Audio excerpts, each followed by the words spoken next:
আমার নাম হচ্ছে লালটু শীল। কোথা থেকে এসেছেন? আমি পশ্চিম বর্ধমান রানীগঞ্জ শহর থেকে এসেছি। আচ্ছা, কি করতেন আপনি? আমি গাড়ি চালাতাম, পেশায় ড্রাইভার। হ্যাঁ, তো আপনার যে সমস্যাটা কতদিন আগে হয়েছিল? এই সমস্যাটা কত বছর দেরি ধরে হয়েছে। কি সমস্যা হয়েছিল? সমস্যা হয়েছিল প্রথমে জিভের মধ্যে একটা ছোট মোটো ঘা হয়েছিল। আচ্ছা, সেই ঘা থেকে ব্যথা আরম্ভ হয়। তারপর আমি ডাক্তারবাবুকে দেখাই। উনি বায়োপসি করাবার পর ধরেন যে এটা ক্যান্সারে পরিণত হয়েছে। আচ্ছা, তা এই যে আপনার যে কেমো হলো, তারপরে আমরা ছোট হলো কেমোর পরে, তারপরে আমরা যে অপারেশন করলাম, তারপরে যে রেডিয়েশন আপনি কমপ্লিট করলেন, এখন আপনার কেমন লাগছে? এখন কি আপনি কাজযোগ করতে পারছেন আগে থেকে? আমি অপারেশনের পর এই 6 মাস পর আমি অনেকটা সুস্থ আছি। হ্যাঁ, কথাবার্তাও আমি তো প্রথমে মনে করেছিলাম যে আমি কথা বলতে পারবোই না। আপনার অর্ধেক জিভ বাদ দিয়ে দেওয়ার পরেও কিন্তু আপনার আমি কথা বলতে পারছি।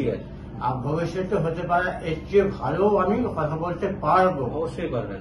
টাং ক্যান্সার বা ওরাল ক্যান্সার আমাদের দেশে কিন্তু ভীষণ কমন, এবং বাড়িতে বসে থাকলে হবে না, সঠিক সময়ে চিকিৎসাটা করাতে হবে, বায়োপসি করাতে হবে, এবং তারপর ডাক্তারের কাছে এসে ট্রিটমেন্ট করাতে হবে। আপনি দেখতেই পারেন লালটু শীলের মতন যদি আপনাদের কারোর মুখে যদি ঘা থাকে, আলসার থাকে, ফুসকুড়ি থাকে যেটা যাচ্ছে না, ওষুধ খেয়েও যাচ্ছে না, 2 মাস হচ্ছে, 3 মাস হচ্ছে, বা আপনি অন্য কোনো হোমিওপ্যাথি বা অন্য কোনো ওষুধ খাচ্ছেন, যাচ্ছে না, সেটা আরো বড় হয়ে যাচ্ছে, ফেটে যাচ্ছে, গলায় এখানে ফোলা হয়ে যাচ্ছে, সেখান থেকে রক্তপাত হচ্ছে, বা আপনার দাঁত খসে পড়ছে, টিউমার আছে সাথে দাঁত খসে পড়ছে, এই সমস্ত কিন্তু সিমটমস হচ্ছে ওরাল ক্যান্সারের। বা আপনি যদি বহুদিন ধরে বিড়ি খাচ্ছেন, সিগারেট খাচ্ছেন, মহিলারা যদি আপনার গুল দিয়ে দাঁত মাজেন, বা অন্য কোনো নেশা দ্রব্য আপনি খান, যদি পান, সিগারেট, বিড়ি, গুটকা, বা নেটে দেখে, সোশ্যাল মিডিয়াতে দেখে যদি কমলা পছন্দ এইসব জিনিসপত্র খান, মুখের মধ্যে যদি ঘা হয় বা ওরাল কোনো লিশন থাকে, তো অবশ্যই আপনি আমার কাছে বা কোনো ডেন্টিস্টের কাছে গিয়ে চেক আপ করান, শিওর হন যে এটা আদৌ কোনো কিছু আছে কিনা, কিছু করার আছে কিনা, এবং সেরকম থাকলে অবশ্যই অবশ্যই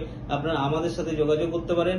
আমি আমার ফোন নাম্বারটা বলে দিচ্ছি, নাম্বারটা নোট করে নিতে পারেন। নাম্বার হচ্ছে 8961857682। আমি ডক্টর মাজি, আমি কলকাতায় প্র্যাকটিস করি। আর আপনাদের কারোর এরকম প্রয়োজন হলে লালটু বাবুর সাথেও আসানসোলে যোগাযোগ করতে পারেন, বা আমাদের সাথেও সরাসরি যোগাযোগ করতে পারেন। ধন্যবাদ।